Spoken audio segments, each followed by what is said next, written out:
அனைவருக்கும் இந்த விஸ்வாவின் அன்பு வணக்கங்கள். கொடுத்ததெல்லாம் கொடுத்தார், அவர் கிறிஸ்துவக்காரம் கொடுத்தார். ஒருத்தருக்கா கொடுத்தார், இல்லை 227 பேருக்கு கொடுத்தார். ஒருத்தருக்கா கொடுத்தார், இல்லை 227 பேருக்கு கொடுத்தார். காரு மட்டும் கொடுத்தார், இல்லை வேட்ட காசும் கொடுத்தார். மெயின்டெனன்ஸ் செலவும் கொடுத்தார். ஐயா நீங்கள் வாழ்க வாழ்க. ஒருத்தருக்கா கொடுத்தார், இல்லை 227 பேருக்கு கொடுத்தார். தமிழ்நாடு கிட்டத்தட்ட 10 லட்சம் கோடி கடனுக்கு போய்கொண்டிருக்கிறது. இப்ப வாங்கின இந்த 3 மாதத்துல வாங்கின 20,000 கோடியை கிட்டத்தட்ட 14,000 கோடி அந்த 10 லட்சம் கோடிக்கு வட்டியே சரியா போச்சு. அப்படிப்பட்ட தமிழ்நாடு அதான் பாதாளத்துக்குள் போய்கொண்டிருக்குது நிதி நிலைமை.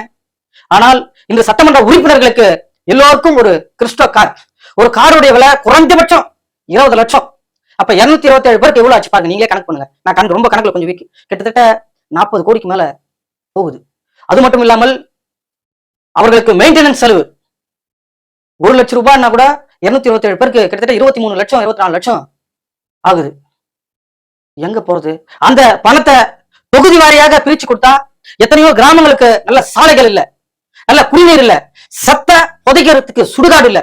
அப்படிப்பட்ட நிலைமை தான் தமிழ்நாட்டுல. வளர்ந்த மாநிலம்ன்றாங்க, ஆனால் இன்னமும் அடிப்படை வசதிக்காக போராடி கொண்டிருக்கும் மக்களுக்கு அந்த பணத்தை, அந்த நிதியை ஒதுக்க வேண்டும் என்று தமிழ்நாட்டு முதலமைச்சர் அண்ணன் ஜோசப் விஜய் அவர்களை வேண்டி கேட்டுக்கிறேன். ஏன்னா எல்லா சட்டமன்ற உறுப்பினர் எனக்கு தெரிஞ்சு பணக்காரங்க தான். அவங்களோட தேர்தல் அபிடவிட்ல 20 லட்சத்துக்கு மேல கணக்கு காமிச்சிருக்காங்க. 20 லட்சம் வச்சுட்டு இருக்கவங்களுக்கு ஒரு 10 லட்ச ரூபாய் கார் வாங்க முடியாதா? இன்னும் எத்தனை காலம்னா நாங்க காமராஜர் போல பார்க்கணும், கக்கனை போல ஒரு நல்ல அமைச்சரை பார்க்கணும், சிங்கார வேளாண் போல ஒரு சட்டமன்ற உறுப்பினர் பார்க்கணும், ஜீவானந்தத்தை போல ஒரு எளிமையான சட்டமன்ற உறுப்பினர் ஒன்று கேட்கறது.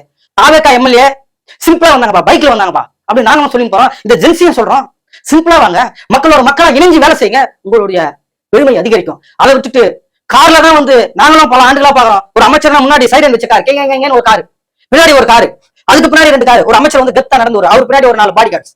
நாங்களும் எத்தனை நாள் தான் ஒரு எம்எல்ஏனா ஒரு 2-3 கார் வரும்.